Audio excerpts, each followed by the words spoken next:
In our last episode of the Heroes of Eriador, the company found themselves forced to retrieve the map the hunter had discarded in the old troll's lair pond. Ham Granger, a ruffian of Bree with a burly, ominous dwarf, had informed them that their friend, the elf, Isildir of Mirkwood, had been kidnapped and that there would be dire consequences if the map was not returned to them within 2 days. They also made veiled threats against Philip Thornbottom's family. Wanting to alleviate any anxiety the friendly hobbit would have, Salith of Roham volunteered to keep an eye out on their home while the rest of the heroes went to get the map. What the company was unaware of was that their exchange was being witnessed by a warden of Bree, Emerson Asterfire. Seeing their distraught faces and knowing Ham Granger was a troublemaker, he approached them to inquire to the situation. Reticent to divulge details, the heroes finally relented.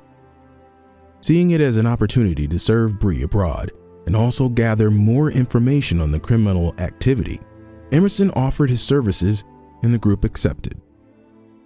Acquiring horses, they left straightway, traveling southward on the Greenway.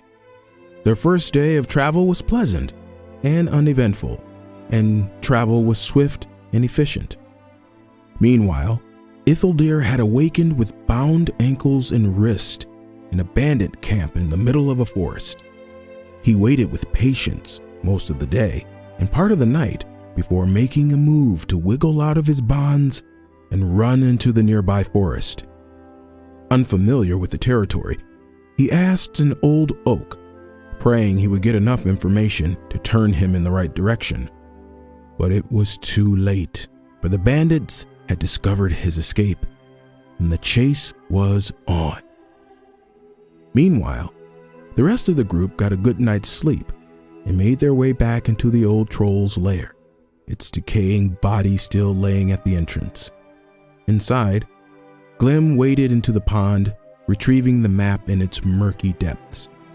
Scoring it to make it more difficult to decipher, the group exited the cave only to find a pack of large wolves had been attracted by the decaying body of the troll, and they did not take kindly to them encroaching on their territory.